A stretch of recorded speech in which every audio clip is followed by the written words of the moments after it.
So we're going to the time of the year, the holiday season, where there's a good chance you're going to be traveling. But these are good tips to use year round, anytime that you're going to travel.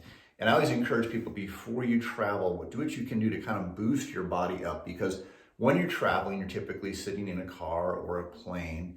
You're eating more processed foods, more restaurant foods, probably more sugar than you typically eat.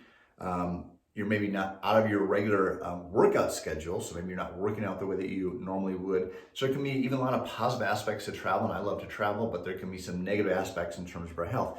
So if we can do some things to kind of boost our body up before we go, it's less likely to make us sick or less likely to have damage to our overall health. So just a few tips on that is, number one is try to plan your trip as far as packing and things like that 3 or 4 days before you go. If you can actually pack, physically pack, but at the very least have your pack list totally ready to go. So that way you're not running around at the last minute. It's like, oh, I forgot I've got to go to Target and grab this, or I've got to run to the bank and get this thing done. Kind of have your pack list and your checklist of things you have to get done.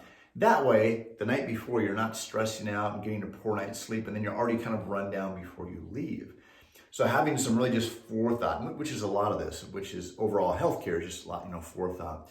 So planning as far as packing, being ready to go there, if you're driving especially, is to bring some healthy snacks with you, at least the first leg of your trip.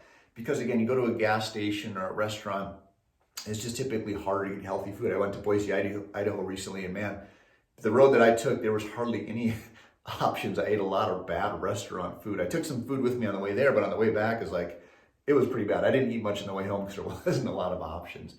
So being conscious, if you can just, pack some healthy food along the way. And then depending on how long your trip is, just make sure you're mixing some things in. So even if you're going to have, let's say, a hamburger, get some, good a healthy salad to go with it. So you're at least getting some good green vegetables in. I always take my vitamins with me when I travel. I always actually work out when I travel. And I love hotel gyms because there's never anybody in them. They're always vacant.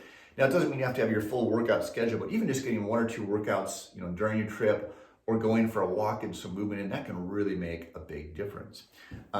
Vitamins, take your vitamins with you. I always pack those with me, and I'll take some extra vitamin D, Nucleamune, vitamin C, again, because I'm expecting that I'm gonna get a little more rundown because I'm eating more processed foods, not sleeping in my normal bed, and I'm sitting more with the travel, things like that.